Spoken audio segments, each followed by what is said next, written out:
y'all, it's Candace. So many of the odd experiences here in Appalachia aren't happening when you're tucked within your four walls, all cozy and safe from harm. Sometimes they're out in the woods, where sanctuary is not an option. I have a collection of true stories to tell you today that might make you think twice before going outside.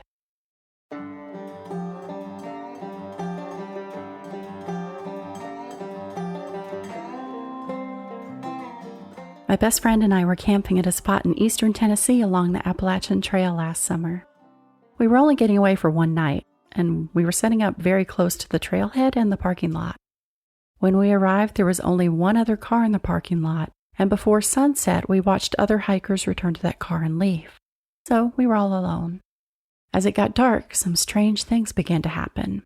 We heard what sounded like footsteps along a side trail that ran by our campsite. Leaves crunching, twigs snapping under weight and such. We do a lot of hiking and camping, and we're used to hearing unseen noises, so we didn't think too much of it. And then everything just got quiet. Really quiet. The woods had been loud. Insects, frogs, even a dog somewhere in the mountains that had been making noise. It all stopped instantaneously as we were sitting around the fire.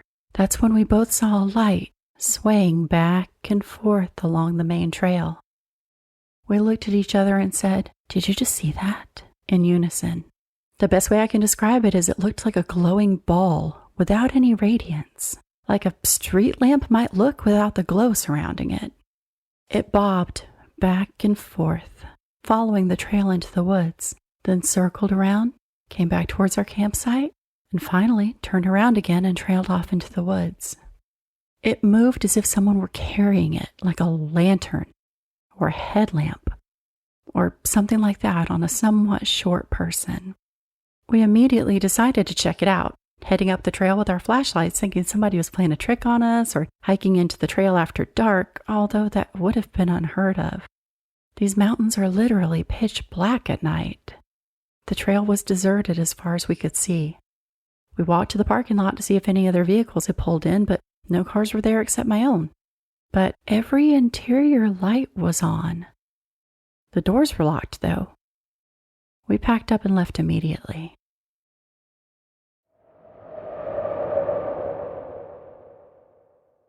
I was with my boyfriend at the time in this cemetery, in this really creepy, dark area, literally pitch black. The only people who lived there were weird, the hills have eyes sort of folk.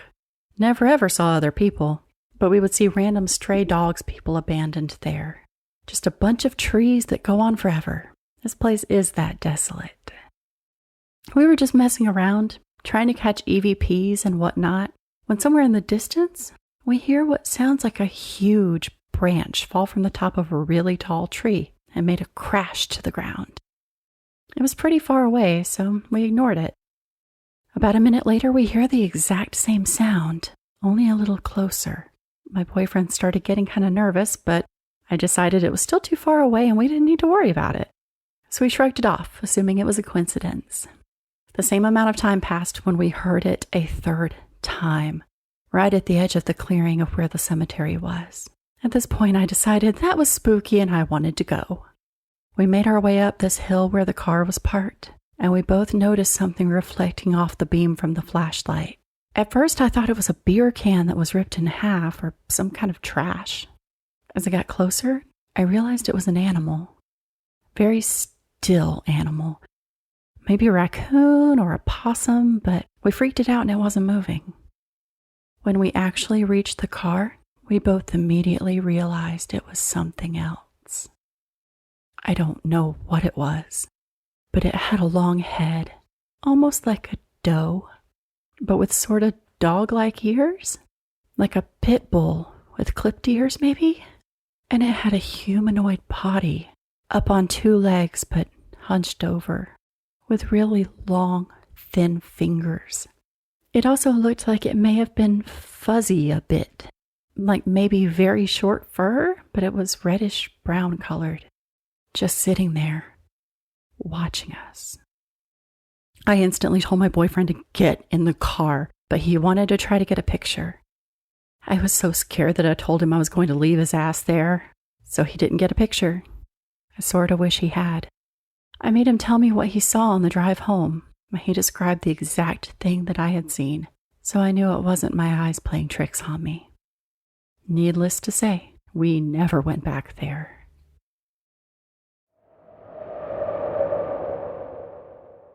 As a child, my father would take me four-wheeling out in the Mill Creek area in southern West Virginia.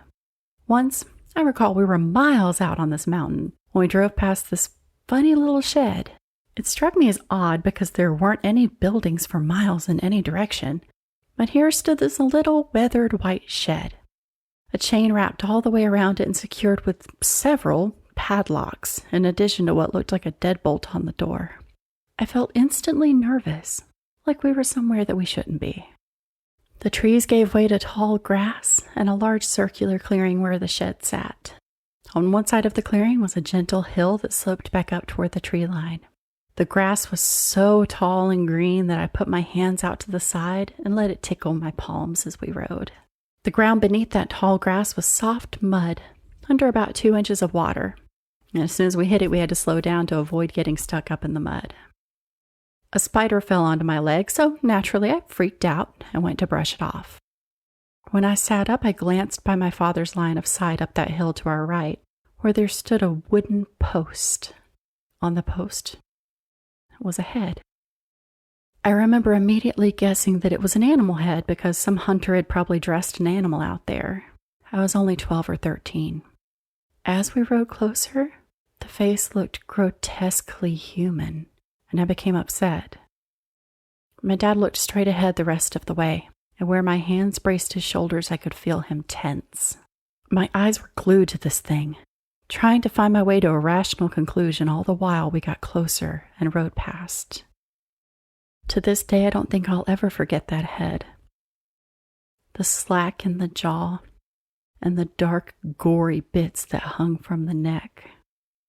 The skin was browning from decay and exposure, and birds and insects had done a bit of work already. The creepiest part was the hair. Long, straight, and pitch black. It was tangled into the tall grass around it, knotted into itself with matted protrusions poking out.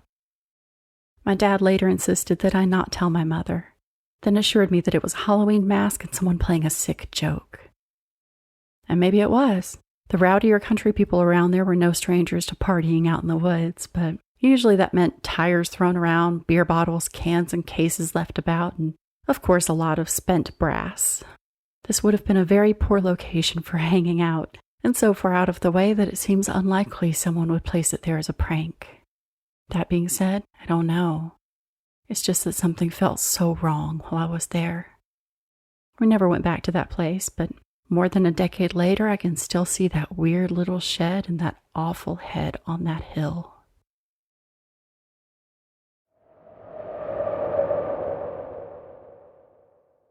Around 3 or so years ago, I was bear hunting in Clinton County, Pennsylvania. After slogging around the hollow, I worked my way up to the long point towards where my buddy would be waiting for me on this ridge. It was late in the day as I neared the ridge line, close to 3:30, and the gray, windy skies were soon to dim. Nearing the top, I followed an old deer path skirting the side of the steep incline. Among the sparse brush, I found an old fire ring. This ring was made of a single layer of gathered stones, blackened ages ago and now covered with lichen. I decided to hang out there for an hour since I knew I was within a few hundred yards of my friend, and from there it was only another mile or so hike back to the truck. I unslung my rifle, threw off my pack, and there, facing the cold wind rushing against the mountainside, I ate what I had left of my pack and scoured for movement down the mountainside. I remember as I sat there and it kind of felt off. Some places I have found just don't feel right, and being there at that fire ring, it didn't feel right at all. I couldn't put a finger on it, but it didn't feel all that good being there much longer. I finished eating what I had and used the two-way radio to call my buddy up on the ridge. I threw my pack onto my back as I stood, slung my rifle over my left shoulder, and readied myself for the hump up over the ridge. Before leaving, I turned and faced down the mountain for a final scan for bear movement. Just then I heard who I thought to be my friend loudly call my name just behind me and slap my rifle off my shoulder. I grabbed the sling just before the butt crashed to the rocks and turned to yell a few obscenities to my friend for doing that. He wasn't there. No one was there. I felt the rifle stock being slapped. I heard the sound of a hand hitting the wood. I heard my name loud and clear.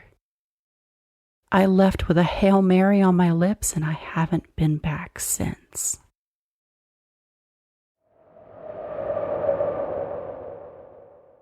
My husband and his sister went hiking in fall 2020. They were hiking Sharp Top in Southwest Virginia. They hiked the entire trail without incident, but as they were coming down the trail back towards their car at near dusk, they noticed a black, opaque figure at the foot of the trail near the road. This figure was amorphous, and they saw white at the top where a face would be, but no features. They said it was roughly 5 to 6 feet tall and glided across the road to the tree line. Once it hit the tree line, it disappeared soundlessly. Mind you, it's fall, so leaves were on the ground. They would have heard some sort of noise and seen it since the trees were bare, but nothing. This was my husband's first experience with anything paranormal, but my sister-in-law has experienced other things in the past. We haven't found any similar accounts to this black figure with a white face in Appalachia.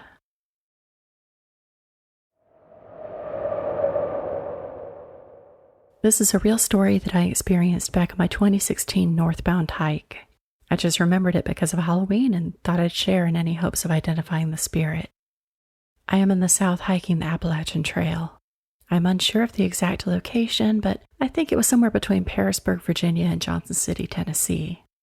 I tried doing some research and I couldn't find much information, but this has been tearing me apart for the last 4 years. I am hiking along with my thru-hiker buddy. It's a clear day, no sign of rain, nothing but blue skies. We're pretty distant from any town or even road for that matter. The forest is clear of underbrush and nothing but bare trees.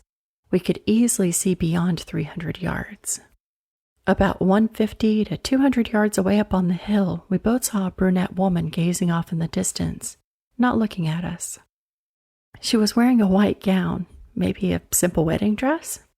This is extremely odd for this area, so my pal and myself called out loudly to her, "Hey, ma'am, are you lost?"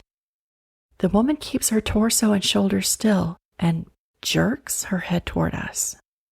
The speed and angle of her head turn should have broken her neck. She let out a sharp, ear-piercing scream, almost like a banshee from those old stories. We ran as fast as we could with our packs. As we're running away, the wind picks up heavily, nearly hurricane levels. Branches are snapping. We even heard a tree fall in the distance.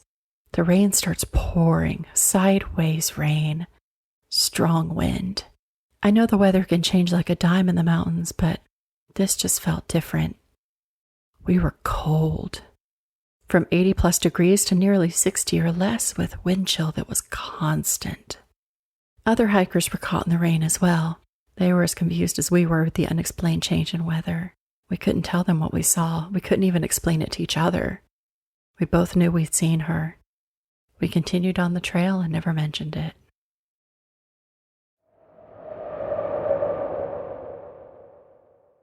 Me and a group of 3 other people go to hike Blood Mountain, a sacred mountain for the Cherokee Indians on the Appalachian Trail in Georgia. The hike starts off nice enough. It's getting foggy, which we think is pretty awesome looking in the woods. Everything's going fine until I go onto this path that looks freshly made. I walk down it maybe 8 feet and see a single hoof print embedded really deep into the dirt. It looks pretty fresh. My immediate thought is boars, which we weren't prepared to deal with. So we go back and head on. I think back now and it seems too big to be a boar. About 30 or so minutes later, we start hearing stuff behind us, rustling in the woods. And at one point, we hear a soft roar. It sounded really strange, and quite frankly, I've never heard anything like it.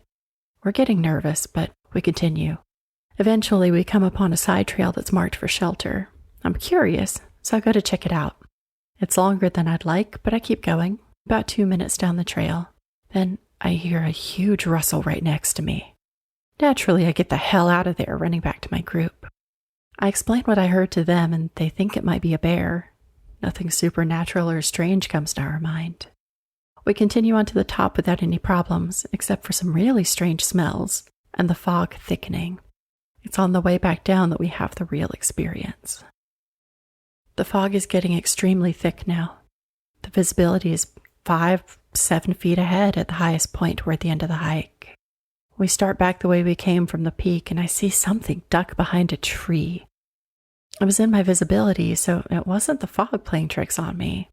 The best way I can describe it was definitely humanoid, a little over half my height. It was black and light gray and had fur. I didn't get a good look at its face. I looked behind the tree, but nothing was there. We keep going, and the fog gets thicker. As we continue, we start hearing noises behind us really often. The most concerning moment was the fact that we couldn't hear any natural noises. The rain was still falling, but there was no sound. No birds chirping, no wind. The only sound we could hear was just us. I should explain that we had difficulty coming down the rest of our hike since one of our hikers was having trouble with his ankle. We had to stop and rest quite often. It was during one of these rests I go off to use the bathroom. I'm slightly in the woods, but not completely because I'm too freaked out to venture away from the group or go off the trail. I hear a heavy breath in my ear. I gasped and turned around. Nothing was there. We continued on, and 20 minutes later, we start hearing the rain and natural noises again like normal. Nothing besides the noises continue until we get off the trail up the mountain and on to the one back off the mountain. We're resting on some rocks, talking about the stuff we saw when 6 roars came from in front of us and behind us. It was the same sound as before, and there was no break in between them. It finished with a sound I cannot really try to explain. It was like a mixture between the roar and a snort, and it was right next to me. I shouted, grabbed my knife, and turned, and of course, again, nothing was there. It was at this point the troubles with the hiker's ankle had worsened. We had to split up into 2 groups of 2, grab the car, and wait for them at the trailhead. Me and another hiker go off to get the car, eventually finding the road. We find the 2 of them, and one of them says they saw an old man in what he says are scout uniforms. I assume he means Boy Scouts? He said he was in a green and brown button-down shirt and khaki pants, just standing there between 2 trees. Stepped right and disappeared. We get out of the area and the fog immediately lifts. We all agree we were being followed, but by what is the question.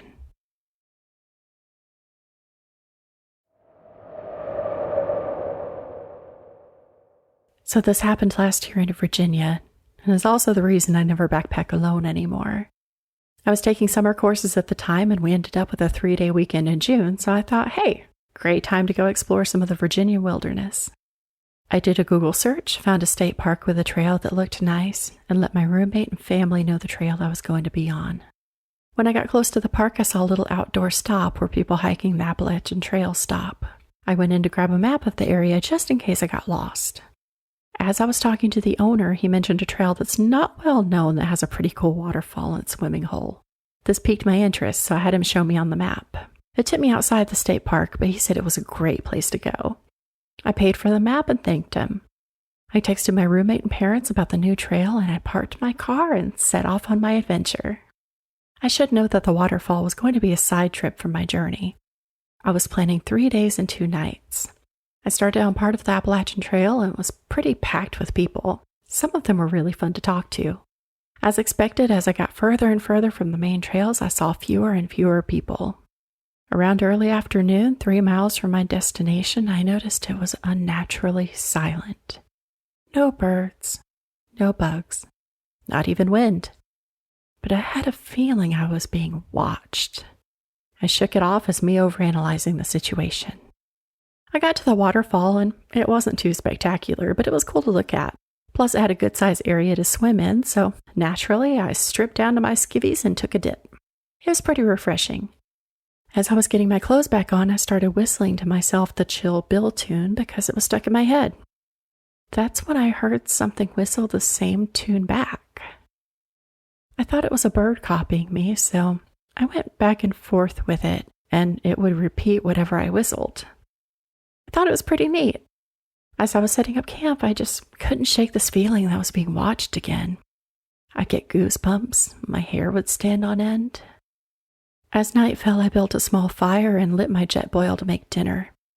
As I did this, I became hyper-aware that again, there was no sound. Just deafening silence. Some part of my brain was telling me that I'm not safe and to leave. I ignored it, crawled into my tent with my flashlight and my book.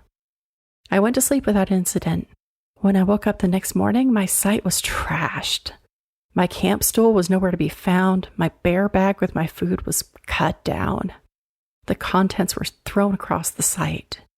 My first thought was a crafty animal chewed through the rope and got at the bag, but I looked at the rope and it was cut with something very sharp. Plus, none of the food was even touched. I also noticed bare footprints all around my campsite. Keep in mind, I'm at least 6 to 8 miles from a road. As I was looking at the mess, I heard a branch snap off in the distance, and I turned to look in that direction. I saw nothing, but I heard that whistling sound again.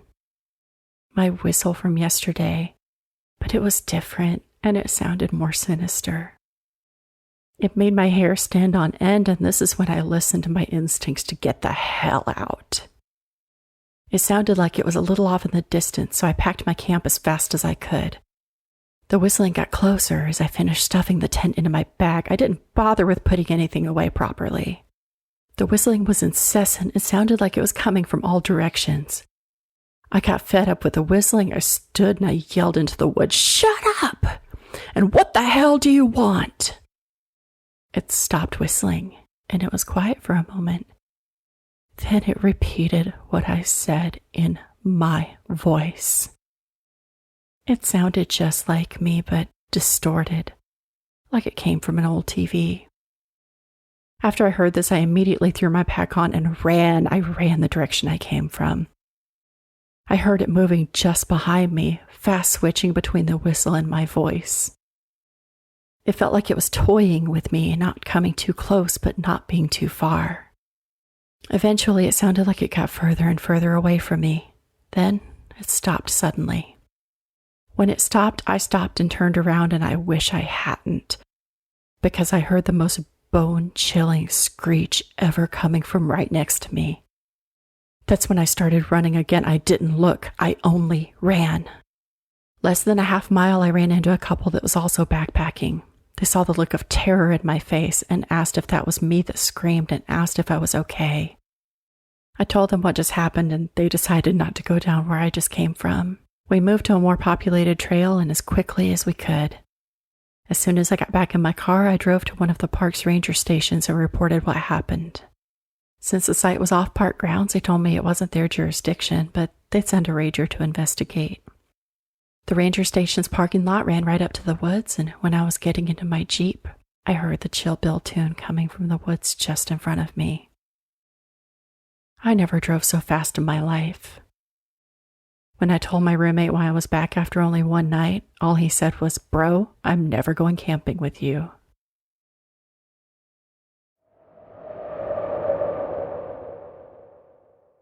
Hey y'all, the following 2 stories are experiences from the same person in the same area. Please keep that in mind as you listen.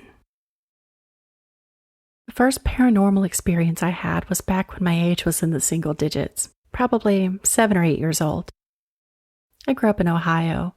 The town, or the village as we grew up calling it, was not large by any means. About 40 or 50 people at the most. During this time, my family didn't have the internet or cable TV. Cell phones were just starting to become mainstream. You know, it was the 90s. And as such, entertainment was mostly chores or roaming the surrounding areas exploring.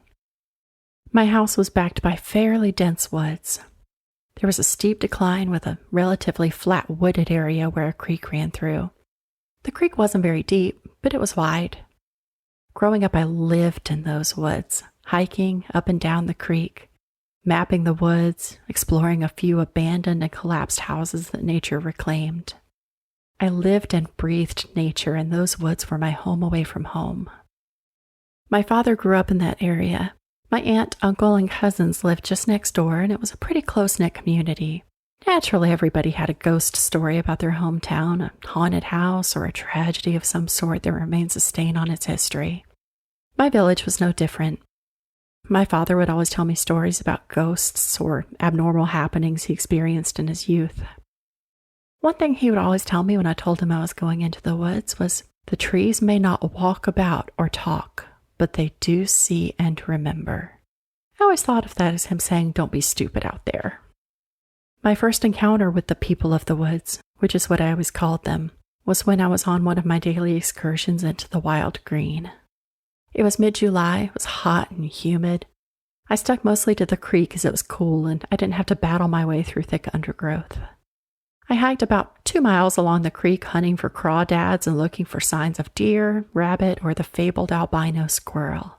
I kept traveling and eventually arrived at a relatively open field that had waist-high grass, and I frequently stopped here to gather wild blackberries, rest, and spook the few white-tailed deer bedded in the area. But that day was different. As I drew closer to the field, I noticed someone standing in the field. Instinctively, I slowed down, lowered my posture, and tried to minimize my noise. I wasn't used to seeing someone this far out in the woods.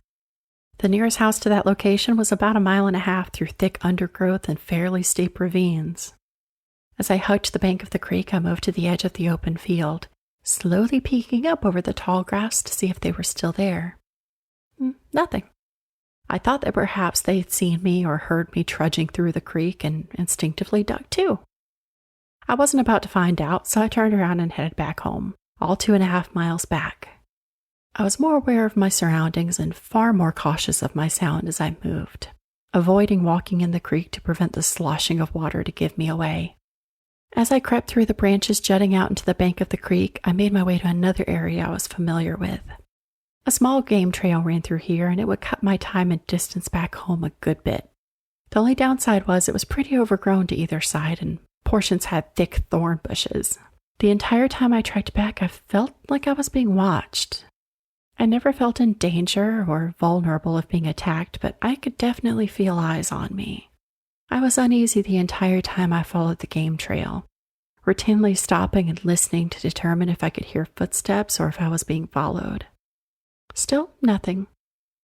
I made it about halfway back home when I saw out of the corner of my eye a figure standing a short distance away. But as I moved my eyes in the direction to look, it just seemed to melt into the foliage. I thought maybe my paranoia was making me see things, so I just continued on. A few 100 feet more, I again see another figure this time, further away out of my peripheral, and again as I looked it would meld back into the background. But this time it happened twice. As I looked and that figure disappeared, another reappeared again in my peripherals, closer, but still a ways away. The entire time I never felt to be in danger. Creeped out, definitely, but I never felt like whatever was there was nefarious in intent. This continued on for the remainder of my time making my way back home, but the more it happened, the less I felt afraid of the figures, even going as far as saying out loud, "I know you're there. I don't know what you want, but I'm not here to cause trouble." Eventually, I made it back to my backyard and turned around to face the woods and see if they were there, but nothing was there. My father was next to his shed burning some cut grass in the background. I walked over to tell him what I experienced, and before I could say a word, he looked at me and with a slight grin said, "I see you saw them too." I guess I had the look of terror written on my face. Without even missing a beat, he put down the hoe he was using to stoke the fire, walked past me to the wood line, and pulled out the can of dip he had in his pocket. He opened it, took a pinch out, and placed it on a stone that was jutting out from the ground and walked back to me. I asked what he did, and he said that he gave them an offering. He began explaining what he meant by the trees see and remember, that it was important that we respect nature whenever we enter her domain and give an offering in return when we take things from her. Otherwise, she just may not let us back out. He gave me the can of dip and said what I saw were what he believed were spirits of Native Americans keeping watch over their former land. I didn't really know what they were at the time, but I followed suit with what my dad did whenever I made my way back into the woods. I always left an offering. And although I did still see them from time to time, I never felt like I was ever in danger. I always made sure to respect them. If they appeared in my peripherals, I would travel in the opposite direction, apologizing for any transgressions. My cousins and many people in my village were all aware of their existence and just gave them a wide berth whenever they appeared. I was oblivious to their existence, but when I learned of them and experienced them, a whole lot of people opened up about them and some of the history of the town. It was an interesting experience.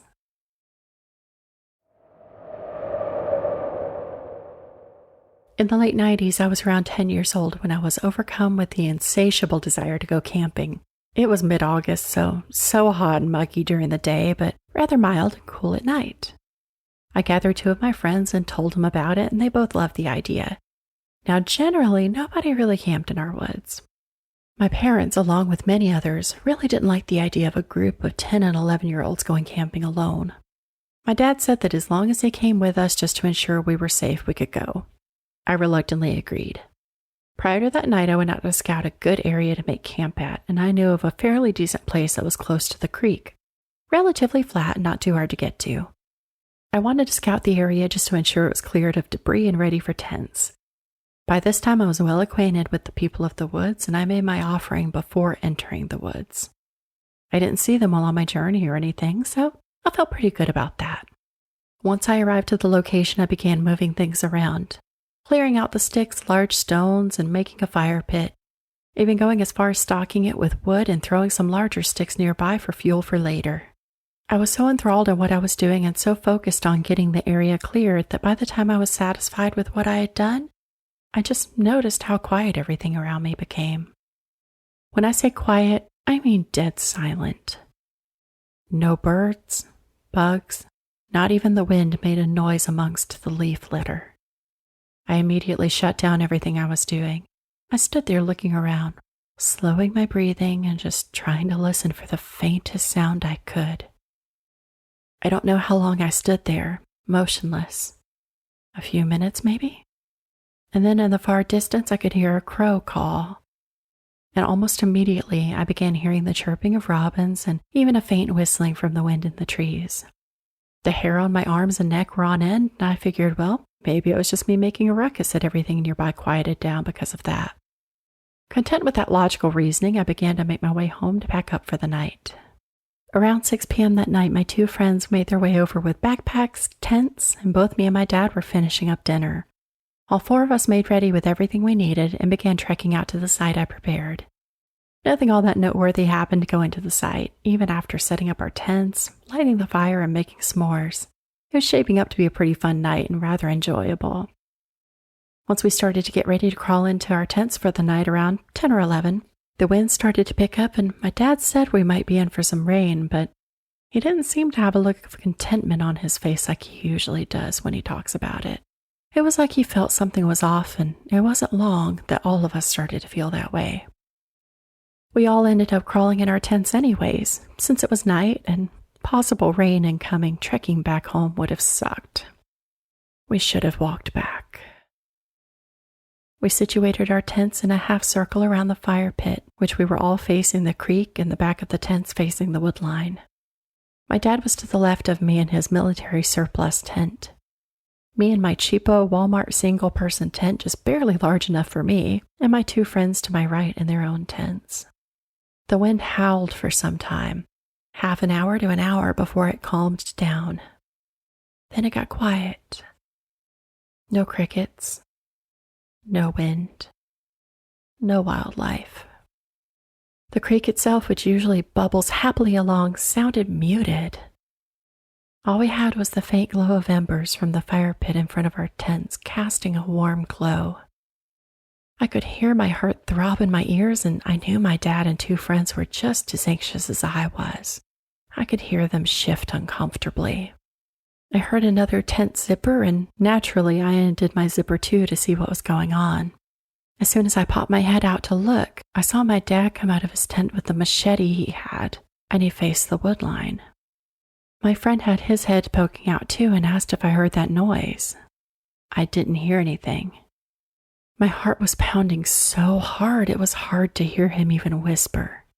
We both partially got out of the tent to see what my dad was looking at, but all we could see was inky darkness. And then I heard it. A distant and faint, "Hello?" It was coming from some ways away in the darkness of the woods. I could see my dad shift uncomfortably on his feet, white-knuckling his machete looking into the woodline. Then, again, the voice called out, "Hello?" It didn't seem right. It was off-putting.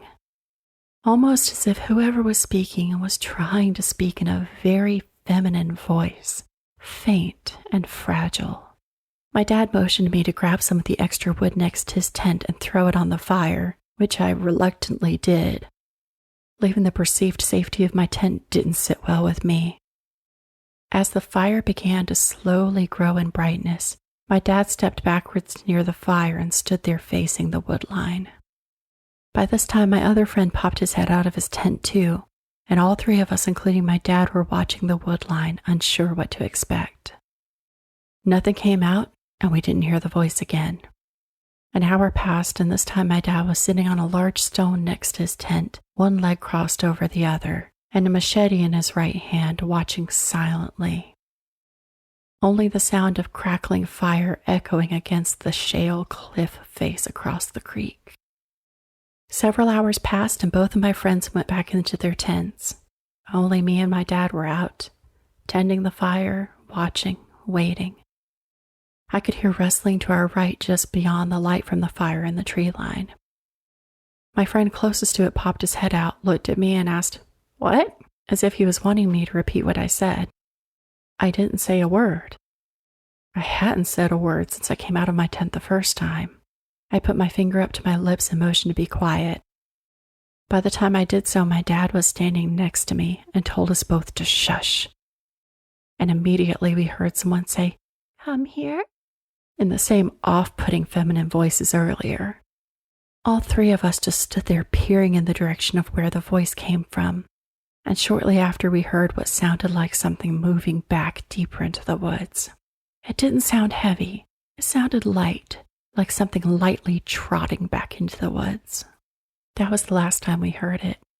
Shortly after, I'm assuming early morning just before daybreak, the wood life returned. Crickets, the distant chirp of birds, and the whisper from the wind through the leaves. Once daybreak came, we broke down our tents, packed up, and began hiking back home. We were paranoid the entire way back, stopping, listening, looking. We didn't see or hear anyone or anything. No one said a word on the way back. Once we made it to my backyard, my dad broke the silence and told us what we experienced never happened, and it would do us good not to say a word to anyone about it. He had fear written all over his face, as if not even he had experienced something like that. To this day, I don't know what it was or who it was. I did end up asking my aunt next door later in life if she experienced anything similar, since she grew up in the area too. But even she was tight-lipped about it, saying we shouldn't have gone camping out there and my dad was a fool for letting us go. I have since left my village and moved out of state. I have run into similar stories down here in the southeast with the same reluctance to explain what it was or what it could be.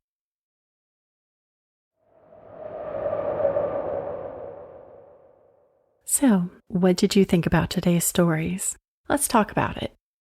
Blood Mountain is local to me, so I know its reputation. It is pretty well known to be haunted. It got its name from a battle that happened long ago between the Cherokee and the Creeks.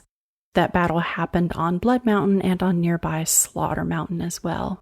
Some lovely names, not at all spooky. When I hear the story, I am honestly just surprised that Blood Mountain was not absolutely packed with people because it is always very crowded. But yeah, I have heard of similar experiences there. Not quite cryptid type creatures, but mostly more ghost stories. The area is also very berry, so it could have very well been a bear that they saw, considering the grayish, blackish fur. But, hard to say. I'm not dismissing that one. I really loved the story about the brunette in the white dress. That was really cool, about how it had the weather change element too, so that made it extra spooky. Reading it, he honestly just sounded desperate to find out what happened, who that was, whatever the legend was. I feel for the guy. It's hard not being able to explain things sometimes. The story about the whistling in the forest, I thought I should let you know that I looked up the Chill Bill tune, and it is the same whistling that is from the movie Kill Bill and also from American Horror Story, I've been told. So if you've ever seen either of those, you probably know what tune we're talking about. I am already spooked at the idea of camping alone at night, far from anyone else. And honestly, sometimes the idea of camping close to anyone else, it depends on who I'm nearby. So that is not going to help. The story about his bear bag being cut cleanly down from the tree but not taken and everything being scattered, that's a little weird. That was a pretty good one. I definitely saved my favorite two for last. I loved that they both had the same author, that he shared his experiences, and they were very believable in that these are the kind of stories that you hear all the time living in Appalachia. You hear about the shadowy figures that you only see out of the corner of your eye. You hear a lot about the voices from the forest, and they were very smart not to respond because that is apparently one of the worst things that you can do. Could be that that's how they gain more voices, is by responding. I'm not sure. The story was really enriched by the presence of the dad who was familiar with the area, familiar with the local, I guess, lore and the spirits that live there. So it sounds like his dad is really wise and really, really great. I don't know what is with the denial that, again, is common in this area. I have often heard people say, if you experience something odd in Appalachia, you didn't. It's that simple. You don't ever mention it. You don't ever talk about it. And it seems to definitely come from more of the older generations. They don't discuss the odd things that have happened, but, just like I mentioned in the trailer, if you listen to that, we all have the stories. So I don't understand why everyone is so secretive and what benefit that's supposed to give. Maybe they're afraid if you talk about it, it'll happen. I know there are some stories and some cryptids where you're not supposed to mention them, so maybe it's along those lines.